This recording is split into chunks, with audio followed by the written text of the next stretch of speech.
what happens when a nation refuses to bow to pressure from a global superpower. Right now, the world is witnessing an extraordinary moment. Nigeria, Africa's most populous country and its largest economy, is standing firm against direct threats from President Trump, who has hinted at severe military consequences. But this isn't just a diplomatic spat or another viral headline. It marks a profound shift in the balance of global power. For decades, middle powers have yielded to American influence, often trading sovereignty for short-term stability. That era is changing. Nigeria's stance represents something larger, a continent's awakening. With vast reserves of oil, natural gas, and rare earth minerals, Nigeria has become a nation both Washington and Beijing desperately seek to align with. Yet, more than resources, it is Nigeria's defiance that captures the world's attention. Historically, U.S. military or economic threats were often enough to force compliance. No longer. Across the global south, nations are beginning to calculate that submission may cost more than resistance. Nigeria's determination to act independently reflects a broader global trend, one where sovereignty is reasserted and coercion loses its power. The real question is not whether Trump will act militarily, but what this standoff reveals about the future of international order. Are we entering a new age of negotiation and balance, or drifting toward confrontation and chaos? To answer this, we must understand the long chain of policies, missteps, and assumptions that led us here. Nigeria's resistance did not arise overnight. It is rooted in decades of frustration, promises broken, partnerships misused, and a growing realization in Abuja that the world has evolved while Washington's mindset has not. To understand Nigeria's current defiance, we must look beyond the immediate tension and examine the deeper story. A story of promises unfulfilled and trust eroded in the streets of Lagos and the corridors of power in Abuja. The prevailing sentiment among intellectuals, economists, and civic leaders is not anti-American hatred, but disappointment. A deep disappointment in a partnership that was supposed to bring development and democracy, but instead delivered dependency and disillusionment. For decades, Western-backed economic programs such as structural adjustment policies weakened Nigeria's social services, destabilized its industries, and prioritized foreign investors over local prosperity. Trade deals favored multinational corporations, while security partnerships often advanced American strategic interests more than Nigeria's own fight against terrorism. Trump's recent threats, therefore, did not emerge from thin air. They followed a series of sovereign decisions by Nigeria that Washington found unacceptable, particularly its growing relationship with China. What once might have been dismissed as a minor trade connection has now evolved into a full-scale economic partnership. Chinese investment is transforming the nation's landscape, railways linking major cities, ports expanding trade routes, refineries improving energy independence, and digital networks connecting millions. For years, Nigerian leaders pleaded for similar projects from Western partners, only to be met with endless feasibility studies, lectures about governance, and conditional loans that demanded partial control of their economy. China, in contrast, offered tangible results: roads, bridges, and power stations. Yes, concerns remain about debt sustainability and labor practices, but for Nigerians, the difference is clear. China built what others only promised. This transformation challenges Washington's long-standing assumption that influence could be maintained through aid and pressure. Nigeria, like many nations in the global south, now sees alternatives. It no longer depends exclusively on Western goodwill. In this new world, partnerships are chosen, not imposed. Nigeria's challenge to the established global order extends far beyond diplomacy. It strikes at the heart of international economics. Following the global energy crisis triggered by the war in Ukraine, Europe urgently sought alternative gas suppliers. With vast natural gas reserves, Nigeria suddenly found itself in a position of immense leverage. Yet, instead of simply accepting Western contracts on predetermined terms, Nigeria took a bold stance. The government insisted that future energy deals must serve national interests first.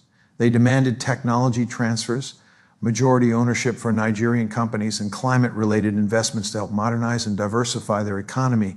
In doing so, Nigeria rejected the old role of being a mere supplier of raw materials. It sought partnership, not patronage, a model built on mutual benefit, not dependency. This shift caught Washington off guard.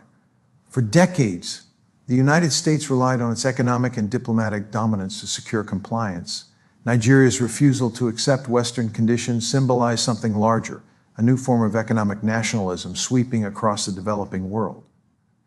Beyond trade, Nigeria's independent stance is visible in global diplomacy. During United Nations votes condemning Russia, for instance, Nigeria chose to abstain, not out of sympathy for aggression, but out of principle. Nigerian officials asked, how could nations that invaded Iraq under false pretenses or destroyed Libya under the guise of humanitarianism claim the moral high ground? Their abstention was a statement, a call for consistency in international law and a rejection of selective morality. Nigeria's position resonated throughout Africa. Together with South Africa, Kenya, and Ethiopia, it began promoting a collective African voice in global affairs. Their vision is one of strategic autonomy, engaging with all powers, East and West, while maintaining independence. This marks a decisive departure from the Cold War mindset of fixed allegiances. Africa, led by nations like Nigeria, now seeks a seat at the table as an equal partner, not a pawn in others' rivalries. The immediate trigger for the current standoff, however, was Nigeria's groundbreaking announcement, the decision to accept payment for oil exports in currencies other than the US dollar. Nigeria's decision to accept payment for its oil exports in currencies other than the US dollar sent shockwaves through the global financial system. For decades, the dollar's dominance in energy markets has been the cornerstone of American economic power. It allows Washington to maintain vast trade deficits without destabilizing its economy and to wield unparalleled leverage by threatening to cut adversaries off from dollar-based transactions. When Nigeria joined other nations, including Saudi Arabia, the UAE, and Brazil, in exploring alternatives, it struck directly at the foundation of US financial influence. To Washington, this wasn't just an economic issue, it was a strategic threat. President Trump's response was blunt and alarming. He warned that any country moving away from the dollar might face severe consequences, including potential military action. The language was explicit. The use of words like vicious left little doubt about the seriousness of his intent. Yet Nigeria's response was calm, deliberate, and dignified. President Bola Tinubu addressed the nation with clarity. Nigeria seeks cooperation, not confrontation, but its economic sovereignty is non-negotiable. Decisions about which currencies Nigeria accepts, he said, are made in Abuja, not in Washington. Behind the scenes, Nigerian diplomats were hard at work. The government moved swiftly to mobilize support across multiple fronts. They reached out to the African Union, invoking principles of collective security and mutual defense. They strengthened ties with BRICS members, Brazil, Russia, India, China, and South Africa, and sought solidarity from European nations uneasy with America's coercive tone. This was a masterclass in asymmetric diplomacy. Nigeria knew it could not match the US militarily, but it could raise the political and diplomatic cost of aggression to unsustainable levels. Any attack on Nigerian infrastructure would be seen globally not as a legitimate act of defense, but as an attempt at economic intimidation. The optics alone would devastate America's credibility, particularly in the global South. This strategic resistance, using alliances, institutions, and global opinion rather than force, reflects a new kind of power in the 21 Stones century, the power of restraint and diplomacy. Nigeria's message was clear. Sovereignty cannot be bought, and independence cannot be threatened into submission. Nigeria's defiance on the global stage cannot be separated from its internal realities. The nation is vast, diverse, and deeply complex, a federation of over 200 million people encompassing hundreds of ethnic groups, multiple religions, and distinct regional identities. This diversity is both its greatest strength and its most persistent challenge. The predominantly Muslim North differs markedly in priorities and outlook from the largely Christian South. The oil-rich Niger Delta continues to harbor long-standing grievances over environmental damage and resource control. Separatist movements, insurgencies, and a history of military coups have tested the unity of the Nigerian state for decades. American intelligence agencies understand these internal divisions well. Historically, when foreign powers fail to achieve compliance through diplomacy, they often resort to exploiting domestic fault lines, supporting opposition groups, amplifying dissent, or even fueling secessionist rhetoric. Such tactics were used in Libya, Syria, and Sudan with devastating consequences. Nigeria's leaders are acutely aware of this pattern, yet in the face of external pressure, something remarkable is happening inside the country. Nigerian civil society, its academics, journalists, and youth movements has become more vocal, more politically aware, and more united in the defense of national sovereignty. Across universities and media platforms, discussions are framed in post-colonial terms. Thinkers draw inspiration from African icons like Patrice Lumumba and Thomas Sankara, leaders who dared to prioritize their nation's dignity over the demands of foreign powers. There is no illusion that resistance is without risk. Nigerians understand that defiance against a superpower could provoke instability, sanctions, or worse. But many also believe that continued submission perpetuates a cycle of dependency and underdevelopment. The debate runs deep. Is it safer to yield to external pressure and preserve short-term stability, or to assert sovereignty and endure hardship for the sake of long-term independence? This is not merely a policy question. It is an existential one. It cuts to the core of Nigeria's identity as a nation and its place in a world still shaped by unequal power structures. The current standoff with the United States has become more than a geopolitical event. It is a defining moment in Nigeria's journey towards self-determination. At its core, this crisis reveals a deeper shift in global politics, the gradual decline of American primacy, and the emergence of a multipolar world. For decades after the Cold War, the United States stood as the undisputed global hegemon, capable of dictating the rules of trade, diplomacy, and military engagement with little resistance. But the unipolar moment is fading.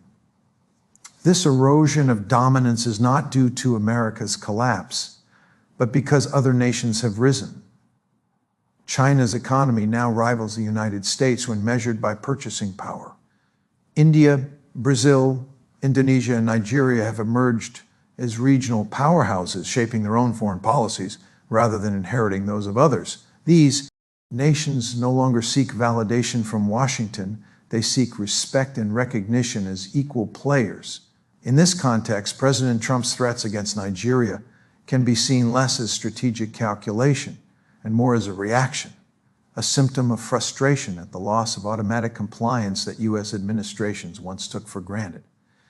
The world has changed, but parts of Washington's establishment still operate under the illusion that power alone can secure obedience. Nigeria's role in this transformation is pivotal. With a population exceeding 200 million, it is larger than Russia and more than twice the size of Germany. Its demographic future, youthful, energetic, and ambitious, makes it a potential economic engine for all of Africa. Nigeria's natural wealth, from oil and gas to minerals and agriculture, positions it as a cornerstone of global commerce. A confrontation with Nigeria, therefore, would be far more than a regional issue. It would disrupt global energy markets, destabilize supply chains, and send a chilling message to emerging nations worldwide that asserting independence comes with punishment. Yet the opposite may occur. If Nigeria successfully defends its right to trade freely and choose its own partners, it will inspire others, Indonesia, Vietnam, Mexico, and beyond, to follow suit. The ripple effect would be profound. The foundations of dollar dominance would weaken, and a new global balance could begin to take shape, one built on negotiation, diversity, and mutual interest rather than on coercion and control. Nigeria's strategic importance extends far beyond economics. Its geographic position, military capacity, and diplomatic influence make it a key player in Africa's stability and security. The United States has long sought a stronger presence in West Africa, aiming to counter terrorism and curb the growing influence of China and Russia on the continent. But Nigeria has consistently resisted becoming a staging ground for foreign powers. Unlike some of its neighbors, Nigeria has refused to host permanent American military bases, permitting only limited cooperation in intelligence and training. For Abuja, true partnership must be built on mutual respect and shared benefit, not subordination. Yet this insistence on sovereignty is precisely what American policymakers often overlook.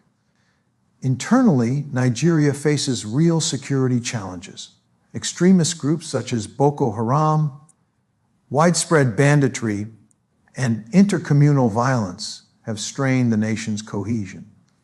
However, U.S. counterterrorism efforts have offered limited relief. Intelligence sharing tends to prioritize American strategic interests, and training programs often fail to account for local social and economic realities. Nigeria's leaders understand that terrorism cannot be defeated by force alone. The real weapons are education, development, and opportunity. This awareness shapes Nigeria's broader vision for national growth, one that balances economic modernization with climate responsibility. The country faces enormous environmental challenges.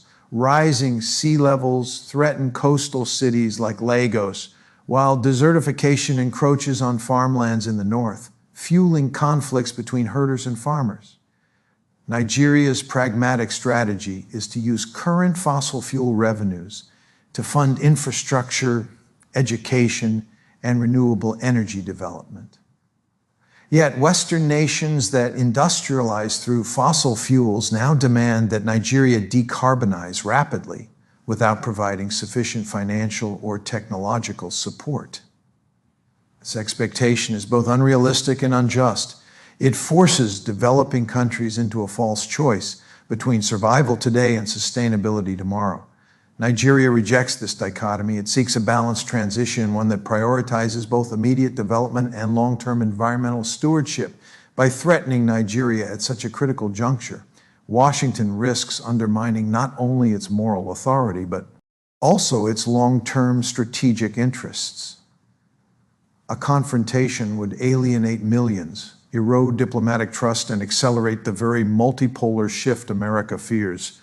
True security, Nigeria argues, cannot be enforced by threats. It must be built through fairness, cooperation, and mutual progress. As the standoff deepens, the world watches with growing tension.